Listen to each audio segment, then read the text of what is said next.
वैसे तो हमारे देश में कई वीर जवानों की कहानी सुनी होगी और हर सैनिक भारत माता पर जान निछावर करने को तैयार रहता है।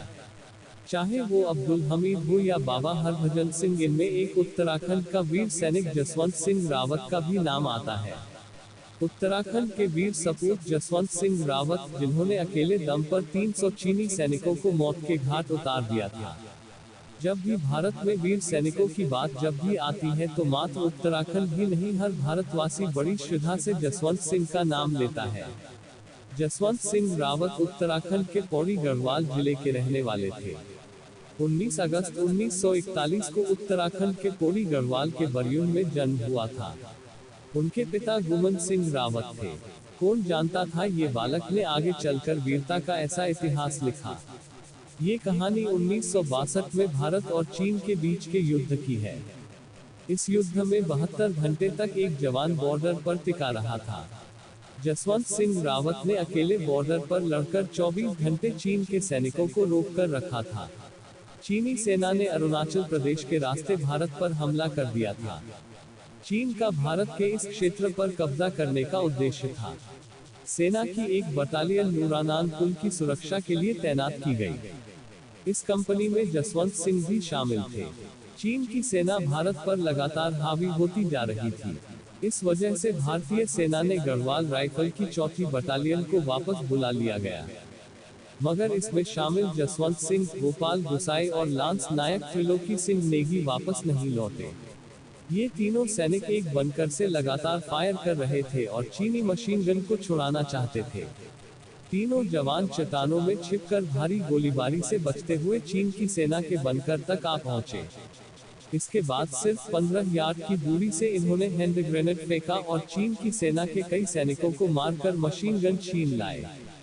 ये ही वो पल था कि इस लड़ाई की दिशा ही बदल गई। चीन का अरुणाचल प्रदेश को जीतने का सपना पूरा नहीं हो पाया। इस गोलीबारी में त्रिलोकी सिंह नेगी और गोपाल गुसाई मारे गए। जसवंत सिंह को चीन की सेना ने घेर लिया और उनका सिर काट कर ले गए। आपको ये कहानी सुनकर गर्व होगा कि आप भी पहाड़ी हैं। उनको सुबह तड़के 4:30 बजे बैठती दी जाती है। उन्हें 9 बजे नाश्ता और शाम 7 बजे रात का खाना भी मिलता है। 24 घंटे उनकी सेवा में भारतीय सेना के 5 जवान लगे रहते हैं। उनका बिस्तर लगाया जाता है, उनके जूतों की बाकायदा पॉलिश होती है और यूनिफॉर्म भी प्रेस की जाती है। लोग जब सुबह उसे देखते थे तो ऐसा प्रतीत होता कि किसी व्यक्ति ने उन पोशाकों और जूतों का इस्तेमाल किया है। इतनी आरामतलब जिंदगी है बाबा जसवंत सिंह रावत की, लेकिन आपको ये जानकर अजीब लगेगा कि वे इस दुनिया में नहीं हैं। जसवंत सिंह लोहे की चादरों से बने जिन कमरों में रहा करते थे, वही स्मारक का मुख्य केंद्र बना। गुवाहाटी से तवांग जाने के रास्ते में लगभग 12,000 फीट की ऊंचाई पर बना जसवंत युद्ध स्मारक भारत और चीन के बीच 1962 में हुए युद्ध में शहीद हुए। यहाँ से जाने वाले सभी लोग या गाड़ियाँ यहाँ रुक कर रावत जी को नमन करके ही आगे बढ़ते हैं। सेना के बड़े अधिकारी भी रावत जी को नमन किए बिना यहाँ से आगे नहीं जाते।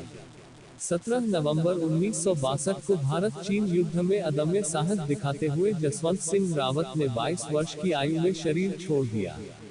लेकिन रावत जी की आत्मा आज भी एक सजग प्रहरी के रूप में भारत की सीमा की रक्षा कर रही है। सेना आज भी रावत जी के आगे स्वर्गीय नहीं लिखती। महावीर चक्र विजेता सूबेदार जसवंत सिंह रावत के शौर्य और बलिदान की गाथा बयां करता है।